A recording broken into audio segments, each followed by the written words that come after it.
त्रिजटा कौन थी, वह क्यों उसे माता सीता से सहानुभूति थी।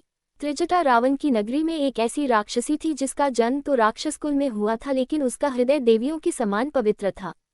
वह रावण को दुष्ट व पापी समझती थी, वह भगवान विष्णु में विश्वास रखती थी। ऐसे में एक प्रश्न ये भी उठता है कि त्रिजटा पिछले जन्म में कौन थी। रावण के द्वारा माता सीता का अपहरण किए जाने के पश्चात उन्हें अशोक वाटिका में बंदी बनाकर रखा गया था। माता सीता की सुरक्षा का मुख्य प्रभार त्रिजटा को ही सौंपा गया था। उस समय उसने अपनी बुद्धिमत्ता से माता सीता को संभाला था। त्रिजटा के जन्म के बारे में वाल्मीकि रामायण व तुलसीदास की रामचरितमानस में तो नहीं बताया गया है। हालांकि कुछ अन्य भाषाओं में त्रिजटा के बारे में भिन्न भिन्न विवरण सुनने को मिलते हैं। सबसे प्रमुख मान्यता के अनुसार त्रिजटा को रावण के छोटे भाई विभीषण व उनकी पत्नी सरमा की पुत्री बताया गया है। कुछ अन्य रामायण में त्रिजटा को रावण व विभीषण की बहन के रूप में दर्शाया गया है। किसी भी बात को प्रमाणिक तौर पर नहीं कहा जा सकता, लेकिन यह निश्चित है कि उसका जन्म एक राक्षस कुल में हुआ था। फिर भी उसके अंदर राक्षसी प्रवृत्ति के गुण नामात्र थे। वह हमेशा माता सीता की सच्ची मित्र के रूप में याद की जाती है।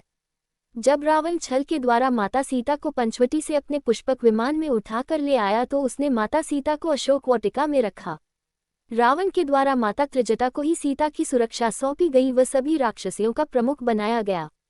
रामायण में त्रिजटा की भूमिका भी यही से शुरू हुई थी, जिसमें उन्होंने स्वयं के चरित्र को ऐसा दिखाया जिससे वह आमजनों के दिल में हमेशा के लिए बस गई।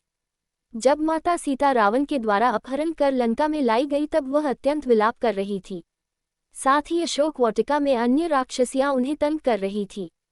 ये देखकर त्रिजटा ने अपनी बुद्धिमत्ता से बाकी राक्षसियों को चुप करा दिया था व माता सीता को ढांढस बंधाया था। त्रिजटा के कारण ही माता सीता को उस राक्षस नगरी में रहने की शक्ति मिली व उनका विलाप कम हुआ था। वैसे तो माता त्रिजटा रावण की सेविका थी, लेकिन वह भगवान श्रीराम की विजय में विश्वास रखती थी। उसने अपने व माता सीता के बीच के संबंधों को जगजाहिर नहीं होने दिया, किंतु हर पल वह माता सीता को हर महत्वपूर्ण जानकारी देती थी, जैसे कि लंका का दहन होना, समुद्र पर राम सेतु बनना, राम लक्ष्मण का सुरक्षित होना इत्यादि। त्रिजटा के द्वारा समय समय पर माता सीता को जानकारी देते रहने से उनकी हिम्मत बंधी रहती थी। अंत में भगवान श्रीराम व दशानन रावण के बीच भयंकर युद्ध हुआ व उसमें रावण मारा गया। इसके पश्चात विभीषण को लंका का अधिपति बनाया गया व उन्होंने तुरंत माता सीता को मुक्त करने का आदेश जारी कर दिया। त्रिजटा माता सीता के जाने से तो दुखी थी, लेकिन प्रसन्न भी थी कि अब सब विपत्ति टल गई। अग्नि परीक्षा के बाद जब माता सीता भगवान श्रीराम के पास आई तब उन्होंने माता त्रिजटा के वात्सल्य व प्रेम के बारे में उन्हें बताया।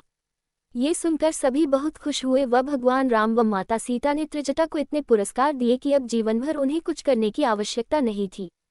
साथ ही त्रिजटा को लंका में भी विभीषण के द्वारा अहम उत्तरदायित्व व उचित सम्मान दिया गया। कुछ मान्यताओं के अनुसार माता त्रिजटा भगवान राम व माता सीता के साथ पुष्पक विमान में बैठकर अयोध्या भी आई थी व कुछ दिनों तक उनके साथ रही थी। कुछ जगह लंका विजय के बाद ये बताया गया है कि विभीषण ने भगवान हनुमान जी से अनुरोध किया था कि वे उनकी बेटी त्रिजटा से विवाह कर ले। इसके बाद हनुमान जी ने त्रिजटा से विवाह किया, जिन्हें उन्हें एक पुत्र तेग्निग्गा असुर पद प्राप्त हुआ। कुछ समय तक वहां रहने के पश्चात हनुमान वहां से चले गए।